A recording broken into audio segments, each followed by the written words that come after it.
संगीत का कार्यक्रम हुआ वैकुंठ में, बड़े बड़े संगीतज्ञ आए मंच पर, सब देवता भी बैठे थे। अब नारद जी का इतना अधिकार है कि नारद जी सब देवताओं से आगे निकल करके और भगवान की शेष शैया से कमर लगा के बैठते हैं, ठाकुर जी को प्रणाम करके। जैसे किसी का बहुत अधिकार होता है, गुरुजनों के बहुत समीप रहता है, ऐसे ही नारद जी सीधे जाते और ठाकुर जी को प्रणाम करके शेष शैया से कमर लगा के बैठते हैं ठाकुर जी के चरणों के पास। भगवान पौड़े थे, नारद जी प्रणाम करके बैठ गए। हा हा हु गंधर्व गा रहे थे, नारद जी आंख बंद करके सुन रहे थे स्वरों को। ठाकुर जी नारद जी को देख रहे थे। नारद जी को देखते देखते भगवान को एक आनंद लीला सूझने लगी, अंदर मन में भाव आने लगा। बोले सब गाते हैं, कभी नारद गाता हुआ नहीं दिखा मुझे, क्या करें? नारद के पास बेचारे के पास कंठ नहीं है ना, गा नहीं सकता। तो भगवान ने एक लीला करी, अपने पैर के अंगूठे से नारद जी के चोटी घुमाने लगे गोल गोल। वहीं बैठे थे नारद जी। नारद जी पीछे मुड़े, जी जय जय आज्ञा। भगवान बोले इधर आओ। नारद जी पास गए। ठाकुर जी बोले तुम यहां क्या कर रहे हो? संगीत का कार्यक्रम हो रहा है, वैकुंठ में चल रहा है, सब लोग सुन रहे हैं तो मैं भी सुनने आया हूं। भगवान बोले वो बात तो ठीक है, पर संगीत तो उसको सुनना चाहिए ना जिसको संगीत थोड़ा बहुत आता हो। तुमको सारे गामा पधा निसा भी नहीं आता, फिर यहाँ क्यों बैठे हो? चलो जाओ भजन करो अपना, निकलो यहां से। नारद जी बोले भगवान ऐसा अपमान तो मत करो। बोले नहीं नहीं नहीं जाओ, जिसको संगीत का ज्ञान ही नहीं है उसको यहाँ आना ही नहीं चाहिए, चलो जाओ यहां से। और यहां बैठना है, संगीत सीख के आओ पहले। नारद जी को तो बड़ी अपनी, ऐसा नहीं कि उनको अपमान बोध होता है, पर हाँ सब देवता हंसने लगे, वाह उछल कूद के आगे जाके बैठ जाता है, ले ठाकुर जी ने भगा दिया। नारद जी सबको देखने लगे, मोटे मोटे आंसू। आजकल तो आज तक तो बड़ी प्रायोरिटी मिलती थी ठाकुर जी से, और आज ठाकुर जी कह रहे हैं जाओ यहां से। नारद जी बोले जय जय, अब देखना ऐसा संगीत सीख के आऊंगा, ऐसा संगीत सीख के आऊंगा, ऐसा संगीत सीख के आऊंगा, देखना आप। भगवान बोले ठीक है जाओ, अब निकलो यहां से, हमको सुनने दो। नारद जी बेचारे वहां से चले गए। ठाकुर जी तो विनोद कर रहे थे, आनंद कर रहे थे। नारद जी गए सीधे चित्रकेतु के पास। ब्रह्मा जी के पिए हैं चित्रकेतु। चित्रकेतु के पास जाकर के नारद जी बोले इस ब्रह्मांड में सबसे बड़ा संगीत का उद्गाता कौन है? सबसे बड़ा संगीत का ज्ञानी कौन है? उसका पता बताओ, मैं सीखने जाऊंगा। चित्रकेतु ने नेत्र बंद करके देखा, कहा बोले हिमालय पर्वत के ऊपर चोटी पर एक वृक्ष है, जहां पर भयानक भीषण सर्दी पड़ती है, वहां उस वृक्ष के ऊपर एक उल्लू बैठा है, वो उल्लू संगीत का सबसे बड़ा ज्ञानी। जाइए। नारद जी महाराज हिमालय पर आ गए। उल्लूखल उल्लू के पास बैठे, बोले गुरुदेव हमको संगीत सिखाओ। और महाराज उस भयावह सर्दी में नारद जी महाराज ने 2000 वर्ष तक उस उल्लू से संगीत की विद्या को ग्रहण किया, संगीत सीखा। केवल किस लिए? ठाकुर जी को रिझाने के लिए। 2000 वर्ष तक संगीत सीखा। जैसे ही प्रणाम करके जाने लगे तो उल्लू महाराज बोले सुनिए, अपने संगीत को थोड़ा और तराशने के लिए ना कुछ समय आप महादेव के पास जाओ, कुछ दिन महादेव से भी संगीत सीखो। ठीक है।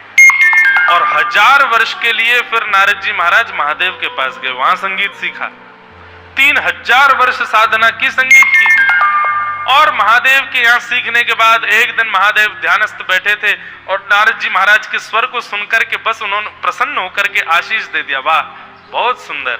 बस महादेव बहुत सुंदर बोलते हैं, उसके बाद क्या करना? 1000 वर्ष वहां साधना सीखने के बाद नारद जी बोले अब सुनाऊंगा ठाकुर जी को, मुझे भगा दिया था वहां से। अच्छा, ये कोई प्रतिस्पर्धा या ईर्ष्या नहीं, ये प्रेम जहां प्रेमी होते वहां ऐसी बात हो जाती है ना। नारद जी बोले मुझको भगा दिया था सभा से, तुम जानकार नहीं हो, अब देखना ऐसा गाऊंगा, ये हा हा हु गंधर्व भी मेरे सामने नतमस्तक हो जाएंगे। अरे सरस्वती का स्वर भी मेरे सामने फीका लगने लगेगा। ठाकुर जी के प्रति थोड़ी सी लड़ाई झगड़े की भाव आ जाए, यहां तक तो ठीक था, पर हाहा हु गंधर्व और सरस्वती, इनके प्रति जो ईर्ष्या का भाव आया, ठाकुर जी को ये प्रिय नहीं था। भगवान बोले नारद श्रेष्ठ तो हो गया, लेकिन ईर्ष्या आ गई इसके चित्त में। भगवान बोले एक लीला करते हैं। और तभी नारद जी महाराज वैकुंठ जा रहे थे, तो रास्ते में एक सुंदर नगर पड़ा, बड़ा सुंदर।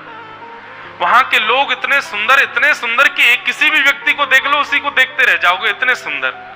लेकिन हर व्यक्ति में एक कमी, किसी की एक उंगली नहीं है, किसी के एक पाम नहीं है, किसी का एक हाथ नहीं है, किसी की एक आंख नहीं है, किसी का एक कान नहीं है, हर व्यक्ति अपंग उस नगर में।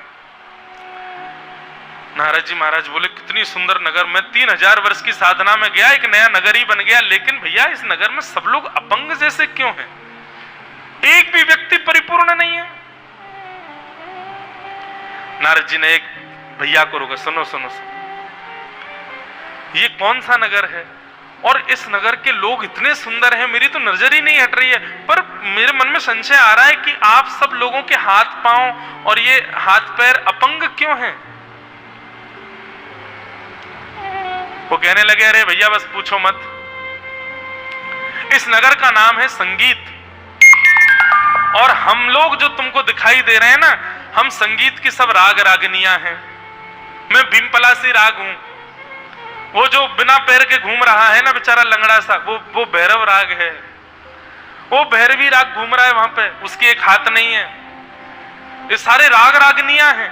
वो देखो यमन, देखो वो यमन राग घूम रहा है, ये देखो भैरव की स्थिति देखो, भैरवी बेचारा वहां पड़ा है। ये हम सब राग रागनियां हैं। ओहो, संगीत सुनते ही और महाराज राग रागनियों का नाम सुनते ही नारद जी तो नतमस्तक हो गए। 3000 वर्ष से इन्हीं की तो साधना कर रहा था मैं। एक एक को जाकर के प्रणाम करने लगे, दंडवत करने लगे। सब कहने आप इतना प्रणाम क्यों कर रहे हो भगवान? बोले मैं अपना परिचय बाद में बताऊंगा, लेकिन आप पहले मुझे यह बताइए आपके हाथ पांव किसने तोड़े? सब संगीत की राग रागनियां बोले बस पूछो मत, एक नया नया गवैया हुआ, उसका नाम है नारद। वो ऐसा तोड़ मरोड़ करके गाता है, उसी के गायन की वजह से देखो हम सब अपंग हो गए। किसी के हाथ चला गया, किसी का पैर चला गया, किसी की आंख चली गई है। हम सब उसको खोज रहे हैं। जिस दिन हमको मिल जाएगा वो नारद, पेड़ से बांध करके अपने एक एक स्वर का बदला लेंगे उससे। भैया आपने अपना परिचय नहीं बताया, आपका नाम? नारायण दास नाम है मेरा। नारद जी मिलेंगे तो जरूर लेके आऊंगा आपके पास।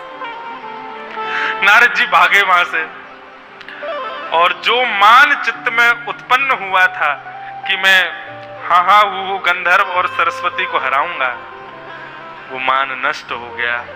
महादेव के पास गए, बोले कि आपने संगीत तो सिखा दिया, लेकिन अब इस मान को कैसे मर्दन करूं? बोले मान का मर्दन करने का एक ही उपाय है, जिसके प्रति ईर्ष्या प्रकट हुई है उसी के चरणाश्रित हो जाओ। महादेव बोले मान रहित होना है तो जिसके प्रति तुम्हारे चित्त में प्रतिस्पर्धा का भाव आया था उन्हीं की शरण में जाओ। नारद जी महाराज हाहा हु गंधर्व के पास गए, बोले मुझे क्षमा कर दो, मैंने अपने आप को आपसे ज्यादा श्रेष्ठ मान लिया, अब आप ही संगीत सिखाओ। हाहा हु गंधर्व ने कहा नहीं नहीं नहीं नहीं भगवान, ये सब भगवान की लीला थी। आपके मान को दूर करने के लिए भगवान ने ये संगीत नगर बनवाया और उस संगीत नगर में इन सबको प्रकट करवाया। आप बिल्कुल निश्चिंत रहें, आपका जो स्वर है, आपका जो गायन है वो तो अत्यंत विशिष्ट है। नारद जी महाराज बोले मुझे कैसे पता चलेगा? बोले अभी 3 दिन बाद फिर से संगीत का समायोजन होगा, आप पधारिएगा।